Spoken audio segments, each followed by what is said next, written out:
I'm Brian Cornett, and I'm the education chair. We've got Cade in the back, who is our co-chair, and thank you for all your effort to get this. Anne-Marie, thank you for being the leader on this panel and putting it together. I am also the president of Dudley Thomas Spade, and if you know me, you know that this is a topic that is very, very core to what I spend most of my time thinking about, which is this formula that if I can look at 10 candidates and pick 7 and have 3 or 4 of them to $200,000 in commissions over X number of months, then what are the inputs that I need to make that formula work? And I feel like that for me, as an owner of a commercial brokerage, and also me as a broker who is producing and needs other team members to come on to support me, and me as a person who wants to give people an opportunity to be in this business, that is cold fusion. That is the thing that if I can solve that, then I have a whole nother set of better problems. And so coming on as co-chair, I wanted to make this a lunch program, so easy to get to. I wanted to make this one that was early, so we'd have time that was actionable. We could put it into place this year. And Anne-Marie's put together a panel that I'm just beyond excited about. So with that said, I'm going to ask each of you to give a very brief introduction because these people are more than qualified. I would say there are 10,000 people that have been trained from people on this panel. Char has 9,000 of them, but we did our part too. And so I'm going to ask you to give a very brief introduction, and then also, as in everything, there's usually 1 or 2 things that are the most important things. That, if we're talking about building efficiency, strip all that other stuff out and just change the lights to fluorescent lights, and you're going to get the most bang for the least buck.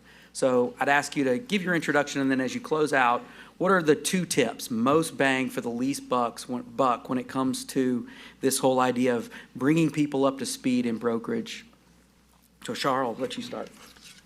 Okay, great. So can you all hear me okay? If I leave it here, can you still hear me? Okay, great. So my name is Char Fortune. Char is short for Charlene. I've gone by that my entire career, which spans over 40 years. I've done many things in commercial real estate, from agency leasing to managing brokers to managing brokerage company offices. And the last 10 years of my career was probably the most fun. And that's when I went to work for Avison Young as the global head of talent development. And there I started Avison Young University together with other executives in the firm to create a training and education program, especially for early career professionals. We did a lot of work with senior people as well, but mostly early career.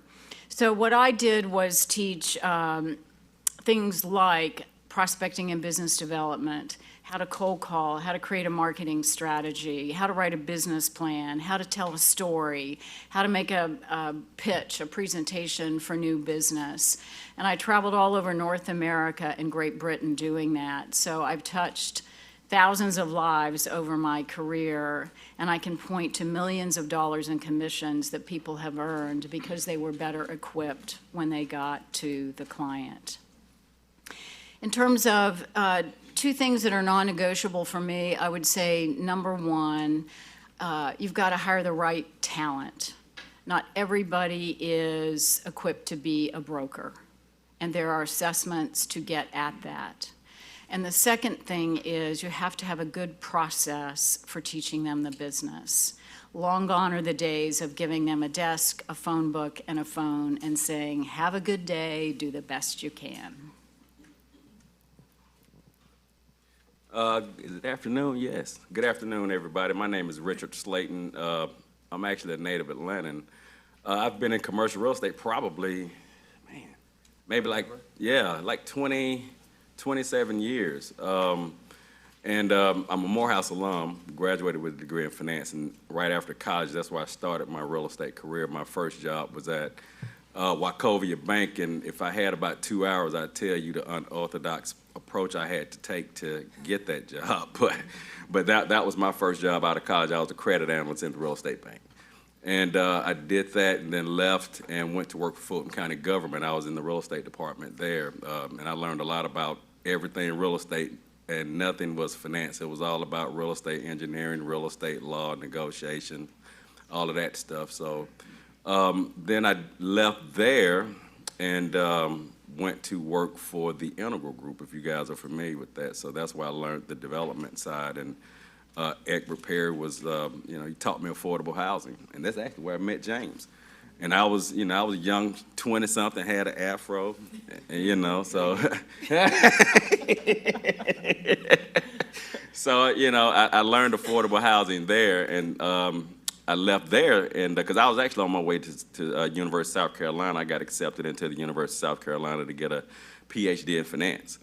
And so I was considering doing that. And then, like most areas in real estate or in life for that matter, relationships matter. Guy I used to work with at Wachovia Bank, he was at Bank of America, and he called me and said, Richard, turnover ratio in the private bank and in the real estate space is very low, but we have a guy that's retired, and I think you'd be perfect for this role. So needless to say, I didn't go to the University of South Carolina. I ended up going to Bank of America, and that was in 2004. And so I left B of A in 2015 to be the head of real estate for MARTA. And so I did that from 2015 to 2018, and then I went back to B of A to run the community development bank in Georgia. So I was financing affordable housing deals, which is basically apartments that may have low-income housing tax credits to them, or there may be apartments that have some kind of affordable housing restriction tied to them. And so in the midst of all that, I managed to become a professor. So, I started teaching classes at Morehouse in 2005. So, and I've been doing that for the last, 15 years now. So I teach classes in real estate finance, corporate finance, and investment finance, and then managed to become a CCIM instructor. And so I teach the 101 class, the financial analysis class. I just taught a foundations class Monday and Tuesday, and I also teach a low-income housing tax credit course through what we call the Ward Center. So that's kind of my background. So you said two things? Two things. All right, so this is coming straight from the heart, and this is coming from my journey. Diversity and inclusion is paramount. Secondly, education. So those would be the two. How many jobs did he just actually say he had concurrently? About 6. So, hey, I'm James Pitts. I'm with Greenwood CRE. I've been in the business 28 years. Electrical engineer from Texas A&M, MBA from Northwestern in finance, strategy, and marketing. I got into real estate after I moved here in '95. I was an executive with Sheraton Hotels. Am I really loud? Yeah. With Sheraton Hotels. And we got bought by Starwood. And so I took the golden parachute, had a little bit of money, started buying houses and apartments. And then one of my classmates from Kellogg, William Lampley, invited me to come work at JLL. Didn't know anything about commercial real estate. JLL had just really started in the Southeast, so we were handling 8 states. It was like a team of 9, handled 8 states, did all the big, we helped with, I was on the Ernst & Young, and we see Ernst & Young on the Downtown Connector, EDS, who's no longer here, up in Alpharetta. My clients were General Motors, Sun Microsystems, MasterCard, Combined, Aon, et cetera. And just fell in love with commercial real estate. And so back then, they only hired MBAs, and they gave us a heck of a training program when we came in. And they taught us corporate real estate. They taught us financial analysis around real estate. It was amazing. So I ended up training all the analysts in the Southeast. So I was the person who trained the analysts for JLL. Did that for a few years, left and started my own firm called Kellogg Partners with William. We got recruited to Grubb & Ellis, and then Steve Dills was actually my manager. And, I've only had a couple of managers that I thought were good managers and that I actually liked, and I would count Steve as one of those people. And so it was a pleasure to work with you, Steve. It's great to see you. And so left Grubb & Ellis after Triple Net Realty Advisors bought us, and I got recruited to Johnson Controls Global Workplace Solutions, where I was the Global Solutions Development Director, so I would put together the global real estate solution for Motorola, like lease administration transactions, project management, FM, half a billion dollar a year projects or contracts for 5 years. Did that for 2 or 3 years, then ended up at Sodexo, did not like Sodexo at all.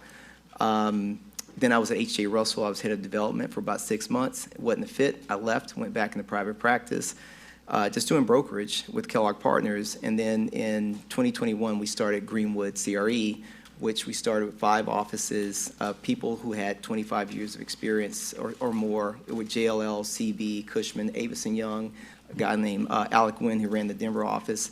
And we started 5 offices 2 years ago. We're now in 13. We're about to announce our 13th. We're in 21 states, and we picked up 3 Fortune 50 clients this month. So we are growing rapidly, and I kind of have a different game that I'm playing with Greenwood than maybe that DT Spade is playing. So we're more of a corporate services, and so we're looking for a different. We do brokerage and do local brokerage, but we do consulting work. We're just getting to lease administration now, and then so what we look for is kind of a different mix of talent with regards to brokerage. And so I think the 2 things you were asking, I think the biggest thing for me is relationships. So if you're a transaction-based person, I don't think you're going to be, you'll be successful, but you won't really reach your peak. So transactions fall out of the relationship. And if you can form relationships with people and solve their problems, those are the 2 things, form a relationship and be seen as a problem solver. I never asked someone to let me do their transaction. I asked them to let me solve their business problem with real estate. And that's a different approach. That was 1. That was 2, man. Oh. Relationships and problem solving. And we're both from West Texas, so. So this is a complex problem, and in our firm, when we have a complex problem, we use a process called making toast. And I don't know, somebody in Silicon Valley figured it out, but if we gave this whole room sticky notes, and we said, how do you make toast? List out the steps. Well, you might start with, you put the toast in the toaster, and someone else might start with, you go to the store and buy the bread, and someone else might start, and so you get a very wide diversity of steps. And so in defining those steps, I want to start there. On this panel, we're going to make toast a little bit, and I'd like for you all to be thinking of your answer to this too, because if there's a sticky note that is not up here, we're going to open the floor for a brief minute. But I want you to name 4 critical competencies of brokers. These are the things that a commercial real estate broker needs to have in order to be successful in this business. Because if we can define those, then we can train toward those or pick toward those.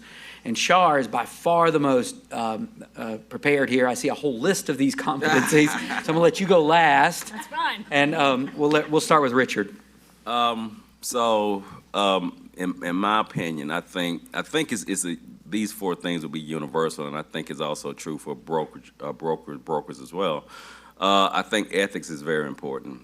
I think you got to have some charisma, because you just got to like the people you work with, right? You got to be, to me, self-motivated, and be able to work independently. I mean, those would be the things I would say. And Okay. but at the same time, those skills traverse just brokerage as well. Sure.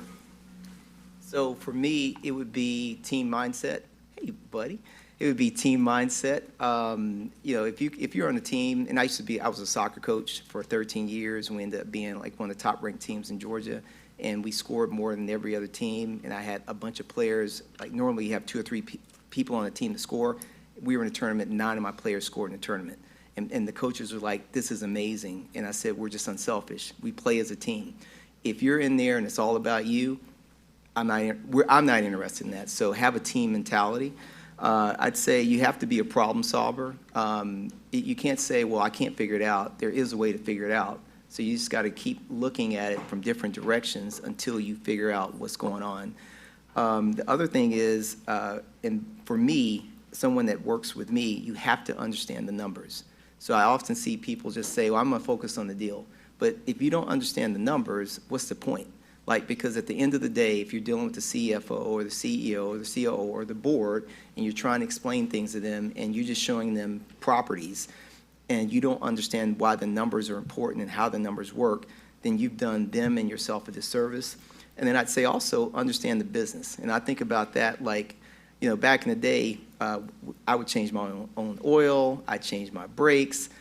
Recently, my wife's Jeep, the four-wheel drive broke. I got under the Jeep, I fixed her four-wheel drive, then go to the dealership. Understand how the car works. Now we just turn the key and we just think it's gonna work, but understand why the lease term is this way, why this is important to your client, why this is important to the landlord, why are you doing these steps versus just rotely going through the process, but understand why you're doing what you're doing and why it's important. Char. So I agree with all of those. I do think there's a big difference between skills, which can be taught, and then innate talent, which you either have or you don't. And so the things that I want to talk to are those talents that you just have to bring to this job because it's very different. And we know that these talents are necessary and required because we've assessed for them over the years. And there are a number of them. So I think probably first in my mind is courage. This business takes a lot of courage. I can go into why. I think you get it. You've got to be a high achiever. You've got to have good persuasion skills. And some of those can be taught, but you're either naturally good at it or you're not. You have to be competitive. You have to have a healthy but humble ego. And as I think was said, you need to be results-oriented, you need to be a problem solver, but you need to be very disciplined and organized, and that speaks to the self-motivation. You have to have a sense of responsibility. People aren't going to do your job for you. And you've got to have good interpersonal skills that are natural. I will tell you 95% of the people in commercial real estate are extroverts. It doesn't mean that introverts cannot be successful because they can. But I'm just telling you what the statistics say. And then the last thing I would say is you have to have the ability to overcome adversity. Okay, that was 10, thank you. Overachiever. Yeah. So, we're making toast. What were yours? Did you say yours? Me? No, I didn't. Okay. I mean, I think I came at it a little more tactically. And so when we did this as an office, we looked at what are the skills, not necessarily that someone brings, but that we can affect. So what can we move the needle on? And I think ours were a lot more like, can you make a list? Can you organize that in a way that you can efficiently run through that? I think, can you deal with, we call it charging through the smoke, you know, so in NASCAR, some people slow down and move to the inside, and some people, you know, charge straight through, and you don't know what's going to happen. And in our business, there's a lot of that, you know. Chris Miller told me a long time ago, I always give him credit for it, this business consistently rewards those who can mercilessly execute on a 60% plan. And so the guys that sit there and perfect a list and, you know, get this and, oh, I need 3 more numbers before I, you know, get started going in it, tend to stall out. So to the field. Can I add one? Yeah. So to what he said, so be okay with uncertainty. Just like sometimes, like I think that's what he, and I love what he said, because there's days where it's just not clear, you don't have all the answers, your deal looks like it's gonna end, and just be cool with the uncertainty of it versus like, you know, getting uptight about it. It's okay. And so just be cool with uncertainty. I like that. It's a good word, cool. Okay, so in the spirit of making toast, very quickly, does anybody else have a core competency of brokerage that maybe we overlooked? You didn't say the word, but it was said up there in the drive. Yeah.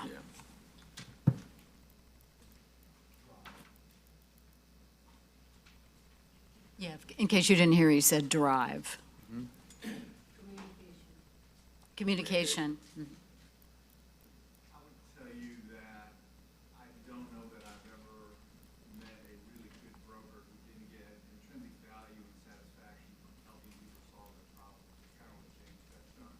But it can't be about making money. Money's a byproduct of what you do. If it's all about the money, clients see through that. But if they see you want to help them solve the problems, that's what all it is. How would you measure that on the go in, or can you? I think it goes to short of the test. You can test for that and find out whether they personality surveys. It'll come out. Okay. Really listening more rather than speaking. Just really listening to who someone is, what they want. Just listening. Just close your mouth. Really listen to what somebody else is saying. You'll find a whole lot more. Empathy.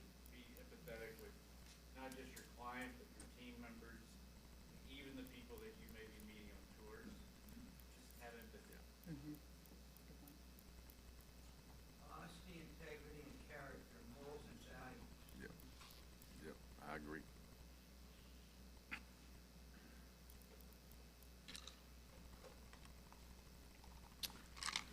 So, yeah, one more, last one. Oh, yeah, good one. So we come to this question of nature versus nurture. So part of these core competencies we can nurture, we can teach, we can help a person to kind of come along on. But, and Char, I think you mentioned some of this already, but what are the base minimum things that a broker, that the candidate needs to bring? We have definitely seen that wanting to be a commercial broker is not enough. That there needs to be some other, so what do you see? Well, I'll tell you what we did at Avison Young.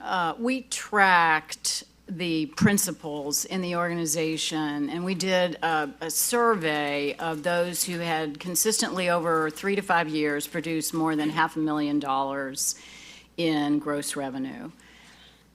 And we assessed them at that time, and there are many assessments you can use, but the one we used was the Myers-Briggs type indicator.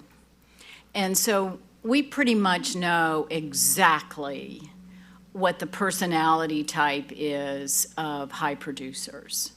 Now so over time and over the years, we assessed emerging leaders, young people who became principals, and we would assess them. And it all matched up. So there are about 5 primary personality types based on Myers-Briggs that are successful. And the number 1 is ESTJ. Now, don't walk out of this room and think, well, I'm not an ESTJ, so I'm not going to be successful, because that's just not true. But I will tell you that's what the data says. So, you know, it's how you take in energy from the world. Are you introverted or extroverted? Well, most of us are extroverted. How do you make decisions? Do you do it based on logic, or is it intuition? Well, I do it based on the facts. I do it based on logic. Other people do it intuitively. You know, how do you make decisions? How do you take in information? And where do you get your energy? How do you approach the outside world? So these are things that can be assessed. But I will tell you the fundamental thing that we do is to hire for character. And it speaks to a lot of the things that everybody said. Hire for character. You can assess for some of these competencies that are natural talents. And if you have all of that, I can teach you the skills. I can teach you the skills. Now, unless you're like me and math is not your strong suit, then you've got a problem. But you can teach skills if you've got the other stuff. So not everybody is suited for commercial real estate. They just aren't. So I'm gonna answer that question by telling you about an experiment that I did with my students. And so, because like I say, I teach the real estate finance class at Morehouse, and we're in the process of standing up a program over there. We've been working on it for the past couple of years because it's such high demand. Those students really want to understand this industry. So, all right, so one particular day I gave them an exam. And so I emailed them the exam, but I also emailed them the answers. It was a multiple choice test. And so really what I was trying to do is figure out, okay, are they gonna take the 100 and not say anything, or are they gonna say, well, you had the answers attached to the test, and I just wanted to see kind of where they were in terms of integrity, right? Because to me, that's a great indicator of how they're gonna behave in life. So I emailed the test, let them take it. We show up to class the next day, and I said, all right, well, let's go over the test. And so they stopped me. They said, well, why are we going over the test? I said, what do you mean? They said, well, you gave us the answer, so we all got 100. I said, yeah, I said, you do. Every one of you have 100. I said, but you know why you got it? It's not because you got the answer to the test. I said, because you got an A for integrity. Because they actually stood up and said, hey, we didn't earn this. You gave it to us. So what are we talking about it for? So I said all that to say, to me, that's stuff that's not taught in a classroom. And to me, that's the building block and the foundation for anything you're gonna do in life, whether it be brokerage, whether it be a banker, whether it be a whatever, that it starts there. Oof. I would say that integrity is the bedrock. I mean, if you don't have integrity and can't be trusted, why are we even talking? But I guess beyond that, the first thing I look for is, and I think I mentioned that, is do you have a relationship mentality? So, a gentleman reached out and said, I'd love to come join Greenwood. And the first thing he was talking about was, hiding like his other broker and how he wanted better splits. And I just thought, that's going to be me in 6 months. Like I'm just inheriting somebody's problem here. And so I was like, not interested. You don't really fit with what we're trying to build. And then I think it's, it's being accountable. It's, you can't outgrind me. So if you're going to come in and coast, then you got to be able to come in and grind, because I'm going to outgrind you. So I need to see that you're working hard too. And then I want to know if I can put you in front of the head of real estate for a Fortune 50 company, and his senior team, and how will you be confident and hold your own, and will you have will you talk about their business problems versus asking where's the next transaction? Because I very seldom ask where the transaction is. I ask where the problems are, and then the transactions I follow the problems to the transactions. And so I'd say for me, the relationship piece is huge, and then I'll leave it at that for right now. So along a similar vein, I think a lot of us started in a system of hard knocks, which was just, here you go, you got a shot, go at it, kid. I didn't.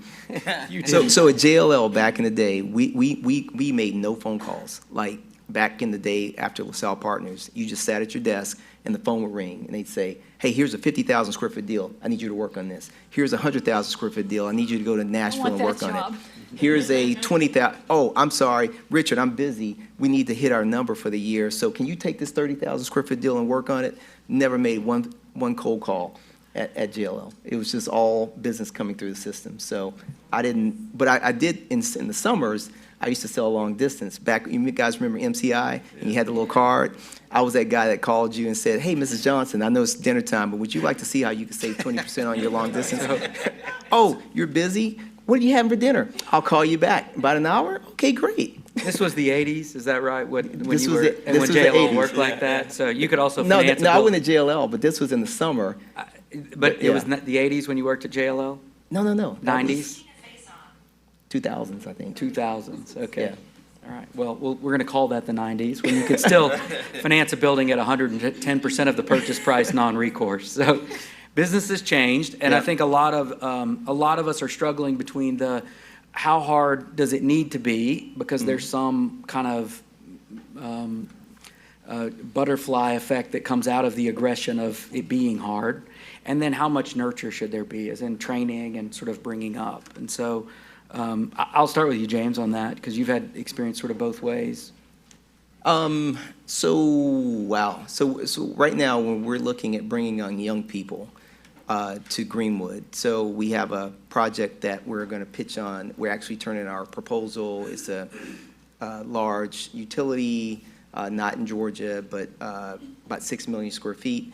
And we've asked them if they would pay for an analyst position so we can bring on a young person from Morehouse or Georgia State or Clark, Atlanta, or Spelman, so that they can actually learn, be paid, and we can train them, like I used to train the analysts on corporate real estate, and not just transactions, but corporate real estate, and they get paid versus, hey, here, go out and try to just live off a commission. So we're trying to figure out how to split that where we can train people and give them a place, because people come out of school with debt. Sometimes they have less family resources to support them. And now you're saying, hey, you're not going to make any money for 2 or 3 years. Good luck, while that school debt's sitting there. And then if it doesn't work out, now they're set back. And I saw that at JLL when we used to recruit young people and they didn't make it. Their careers were set back. So we're trying to be very thoughtful in how we do that. So, but we just hadn't, if I bring in somebody now, they have to have some experience and they have to be able to jump in and go. But just bringing in a brand new person, I still haven't figured that one out yet.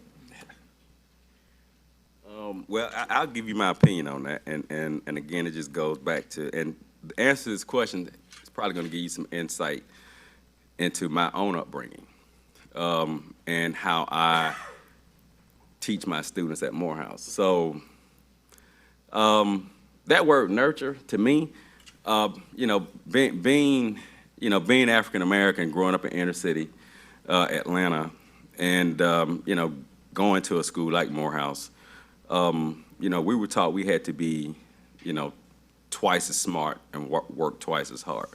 So I don't know where nurturing fits into that, to be honest with you.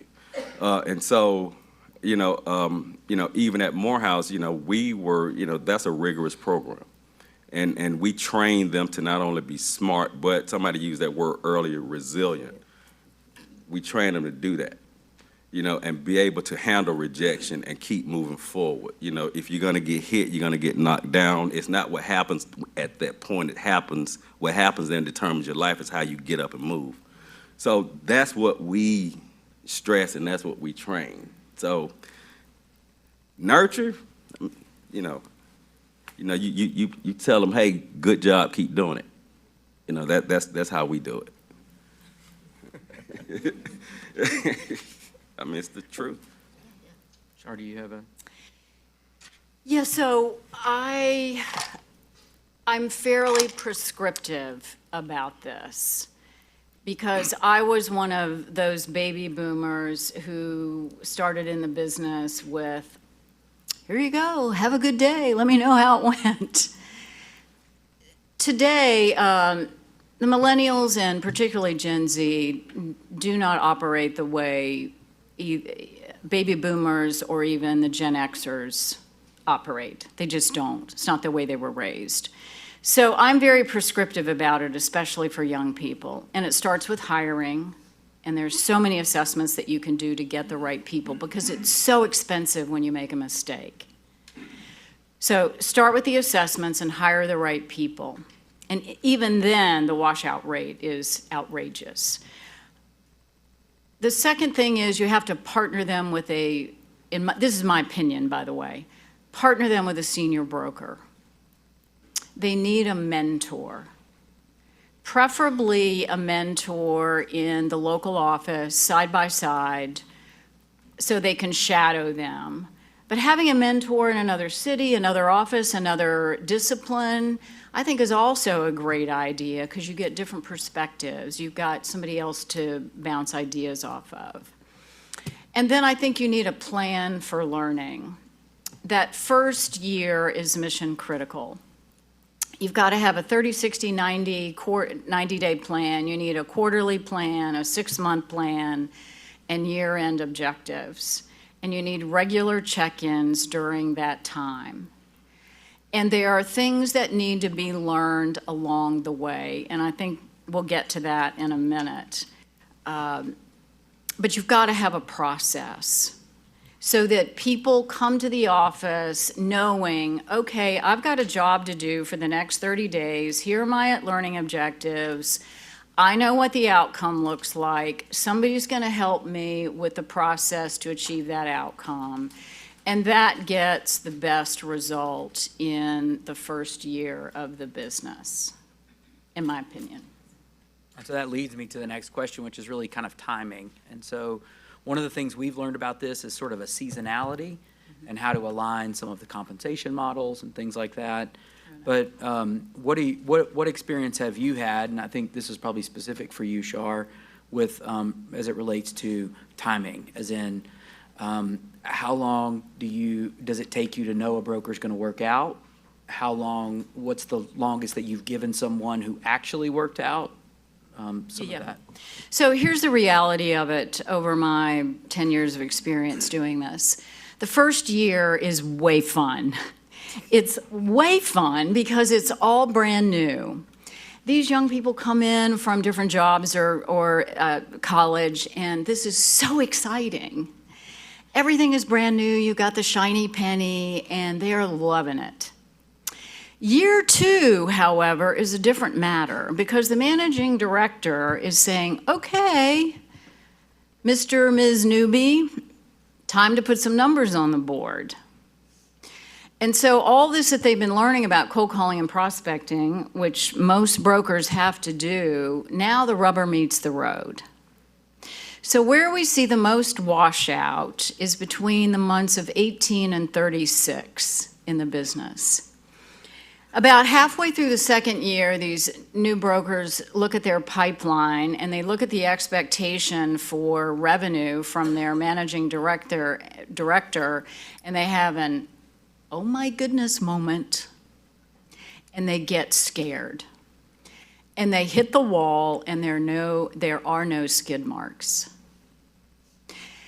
So that's when they look at their friends who are, making $80,000 or $90,000 a year with EY or Deloitte, and they're having fun, and meanwhile they're starving to death on their $1,000 a month draw and looking at their debt and going, I got nothing. So that's when they leave the business. So we as an industry need a better model. We need a better model to get them through that period. Because if they can survive 3 years, the odds of them making it now become much higher. But they are the most vulnerable in that 18-month period that I mentioned. So side question, and this goes to everybody, was COVID a pause? I mean, does that now become 48 months? Oh, it's a nightmare. COVID was a nightmare for our industry.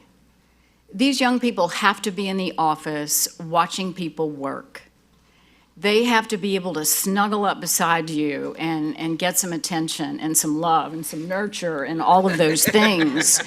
And if you think that they can learn working at home out of their bedroom, I cannot tell you what a colossal mistake that is. The pandemic set our industry back years.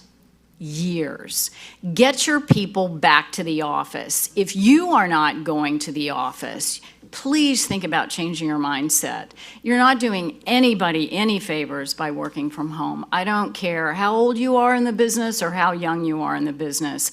Our industry needs that nurturing. People need to know you care about them. And you've got to prove it with your feet. You can't call up Kirk and say, I care about you, how are you doing today? I need to see Kirk face to face. I remember I would travel. I would go to Toronto a lot, and I did a lot of training up in Toronto, and it would crack me up, these poor little babies. I call them these poor little babies, honestly.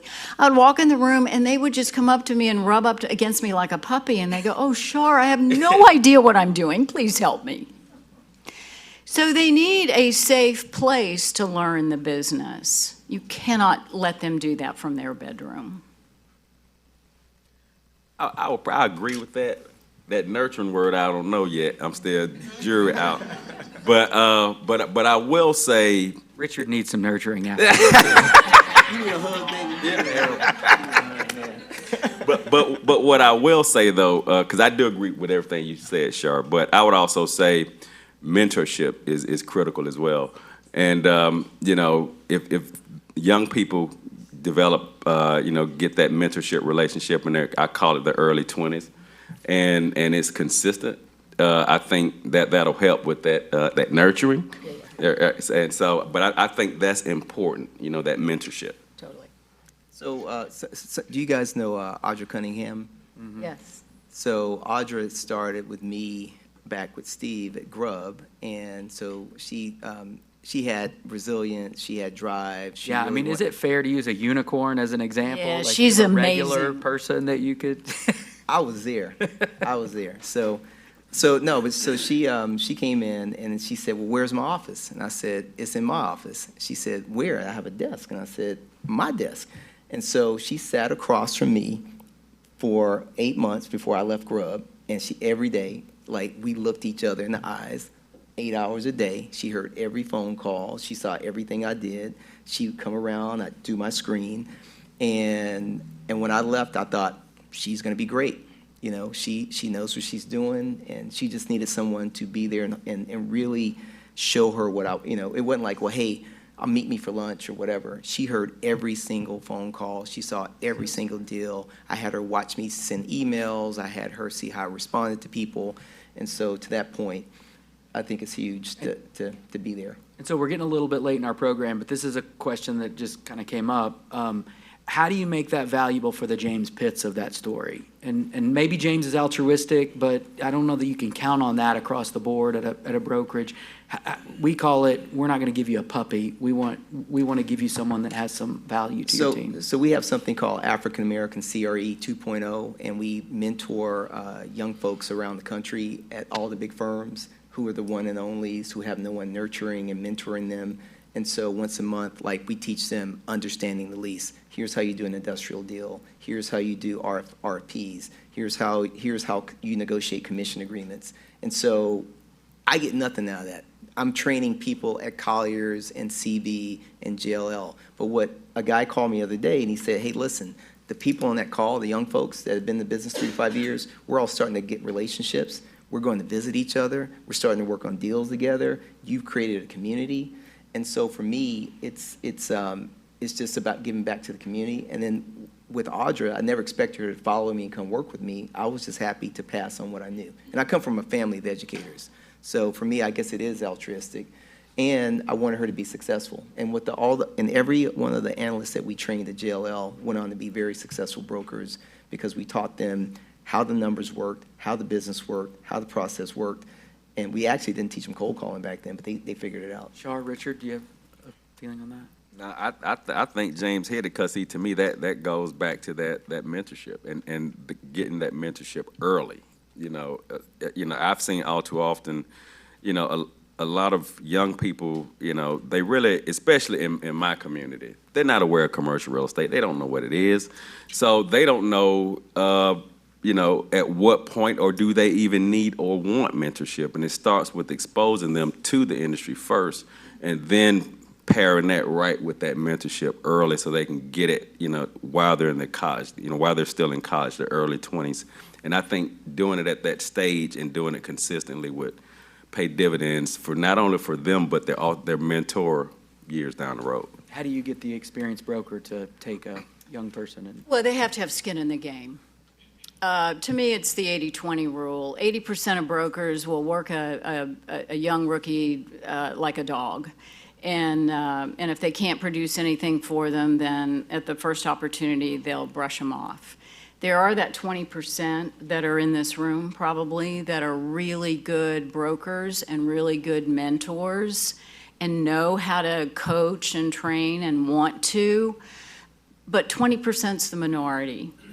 So if a broker wants to build a team and they want to have a rookie on their team, then I think it's incumbent for them to have skin in the game. And by that I mean they gotta have money in the game. So they either need to fund part of the salary or draw or whatever the commission or the compensation structure is, or there has to be an agreement, regardless of whether the early career professional is involved in a deal or not, that a percentage of a deal goes to that broker to sustain them through these lean years. And so basically, the managing director of the office needs to have a contract with those senior brokers. Look, this is the way our program works. And if you don't want to have any skin in the game, then I'm not going to help you out. That's my opinion. So I want to open it up for questions, but I've got one question that I've got to ask before. And so, and Richard, I think that this might be straight down the fairway because you've taught so many people, but I struggle with, how do you teach an adult anything? And then an extension of that is, we've talked a little bit to generationally, how different generations speak. I don't know that you have to go into that, but culturally, because do black brokers need things that white brokers don't need? Do Hispanic brokers need things that Asian brokers don't need? The answer to all those questions is yes. And I actually think that's a follow-up panel in and of itself, to be honest with you. But to answer your question, how do you teach people? Plug for our last panel of the year, which is pretty close on the nose on that. Okay, yeah, okay, cool, because I think that'd be an important one. But from a teaching perspective, I think it depends. So let's say, if I'm teaching a CCIM course, for example, the people in that class, they there because they want to be, and they made that investment in themselves. So it's not a whole lot of coaching that I need to do. It's deliver the subject matter, in ways that they can understand it. If I'm teaching, at Morehouse, I'm dealing with, 19, 20, 21-year-olds, and, they're still at that cusp of making a transition between being a kid, and I'm just call it like that, to being an adult. And so with that, you have to kind of do some, I call it redirecting, to kind of help them stay on task. But in terms of, if I was teaching someone outside of those two structured environments, I probably would take the approach of listening first to try to figure out, what are their goals and objectives and what are they looking to try to accomplish, and then see if I can help meet that. And then can you speak to the other that would be the full, the sort of the cultural differences? What are things that brokers who want to have D&I, but they said, I tried that a couple of times and I'm not, that was a waste of time. I'm never going to do that again. So I think with that, I don't even think it's a racial issue. I think it's we like doing business, congregating, talking to people that we are most comfortable. And I think in order for that to happen in terms of trying to identify what, brokers of color need versus what, other brokers need, right? Women. Yeah, women. So it's really about, you got to be, first of all, willing to step outside of your comfort zone, because I think that's the de facto part. We just like being around people that we're comfortable with, and to me, that crosses all racial lines. That's just human nature. So in order for it to be successful, I think we all have to be willing to step outside of that and be open-minded enough and willing to learn. So I think that's where it starts. James, do you have a? I do. So I launched the African American Employee Resource Group at JLL probably 18 years ago, because we would go to Clark, Morehouse, and Spelman and recruit folks, and then within a year and a half, 2 years, they were gone. So I went to the CEO and I said, we're not going to recruit more black people. He was like, what did you just say to me? I was like, it's like we're catching fish and I'm throwing them in the boat and you're throwing them out the other side of the boat. There's nobody mentoring them. They're not on a team. Nobody asks them to lunch. They just feel like they're stuck.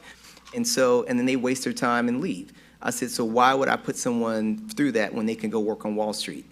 And so I ended up starting that. I launched that. It's been around for about 18 years. And so, you know, it's something that's near and dear to my heart. People have to feel welcome. And I'll tell you, I was always the one and only black person, executive or whatever, when I came up through work. And as that person, you felt like if you ask a question, that people would say, well, you know, if Kirk asked that question, he's just being inquisitive. He just doesn't know. But if James asked that question, well, should we have hired that guy? You know, is he really qualified to be here? So when you don't have someone that you can trust, that mentors you, that you can go and be open with, which is why we have that group that we have, because people like, I'm the only one in the office, I'm scared to ask a question, and then if I ask it, people think I don't deserve to belong here. And so I think that you have to let people know that they're wanted and feel comfortable, and invite them and get to know them. So and you have to embrace people versus like, well, you know, I hired a woman or a person of color and I've done my part. No, you got to reach out and make, because they are not feeling comfortable when they walk in, they see no one who looks like them. They're thinking, why isn't there anyone who looks like me? What has been like this where there's no women or people of color? Like, what environment is this? So you have to get them over that they're guarded. They don't feel comfortable. So that's what you have to work on. So Char, he just illustrated what I was talking about us all having to step outside of our own comfort zones, because we all have them. So this is my best story. I was working at Trammell Crow Company, and I was running brokerage over there. I don't know, it was 20 years ago. And John Whitaker was the managing director of the office. So I took John to a crew meeting with me one day, and we walked through the door, a little late, but everybody was still milling around. It was a room full of women, and he stopped me and he said, "Oh, so this is how it feels." Yes. When you're one of the many and everybody looks like you, there's just a sense of belonging, a sense of community that's automatic.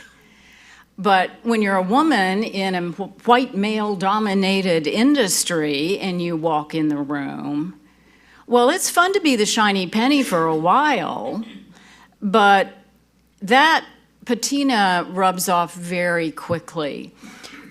So here's my observation after 40 years. Number one, I am still stunned that we are still a white male-dominated industry. It just blows my mind. But what I think I have learned from this is that if you are a minority in this business, of which I am one, it's imperative. It's not a nice to have.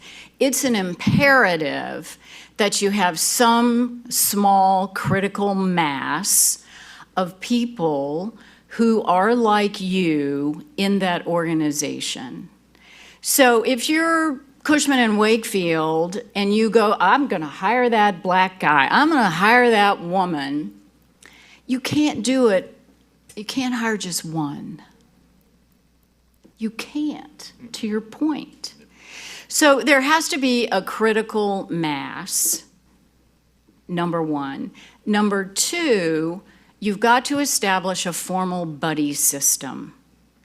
That person who is diverse coming in my opinion, doesn't need to have, in my case, another woman as a buddy. She needs a white guy. Yeah? I mean, you know, we can have a conversation about this. This is just what I think. But whoever is the majority in that culture has to be the buddy for the diverse employee and the ambassador and the support system to help integrate that person into the culture. And in the absence of that, you may as well not make the hire in the first place. I agree. So we probably should open for questions, but I have one more. A lot of this has been kind of one-on-one, one here, one there. James has already kind of shared a way that he's sort of scaling it, but it's almost scaling it outside of his organization a little bit. So I have a bunch in Atlanta too. is there is there a way to scale this within an organization? And I think you've done some of the scaling with some of online teaching, and sort of how do you make that effective to be able to scale some of the learning? And I'm talking about bringing an agent from day one to year 3, and help them to be productive. It's really hard to do. I'll just tell you, it's very difficult. So there is a notion called train the trainer. And so what I tried to initiate at Avison Young, and in some offices it was successful and some it wasn't. But we know that the senior principals, the senior brokers in the office, they're the ones who are being shadowed, and they have the best opportunity to do the day-to-day teaching of the transaction management and some of the relationship work. But they don't really know how to do that. They're busy making money. They have different skills. So what we did was create what we called a quick start program. And we went through the major disciplines at Avison Young, for example, agency leasing, brokerage, investment sales, property management, project management, the biggies. And we wrote what you should learn, who should teach it in the office, and what the resources are. And so we gave that guide to the senior brokers so that they knew, okay, I'm an investment sale broker. Here's really what my rookie needs to learn. Here's the list. And here are the people in the office that can help, research, financial analysts, et cetera, et cetera. And here are the resources. We've got a map room. We've got prescriptions to this, that, and the other. So it's a little bit of train the trainer. I don't know post-pandemic, but pre-pandemic, online learning, the self-paced learning where you go to a website, people hate it. They just hate it. My husband, Steve, renewed his license online, and I thought he was going to be suicidal. It was just so painful. People learn by doing. And that's why the on-site workshops are so successful. Like I would go teach presentation training. I've got a formula for everything. So I've got a formula for teaching presentations. So I would go to these offices, I would teach the formula, send them out over lunch to let them create a presentation, and then they would come back and deliver it to the audience, and I would video them so that they could take it home and study what they look like, sound like, how many ums and ahs and yada yada. They loved it. They loved it. So people learn by doing. It's one thing to let them shadow you, but you have to let them fail. So, you know, you can tell me how to maneuver a website, but unless I do the keystrokes, I just can't get it.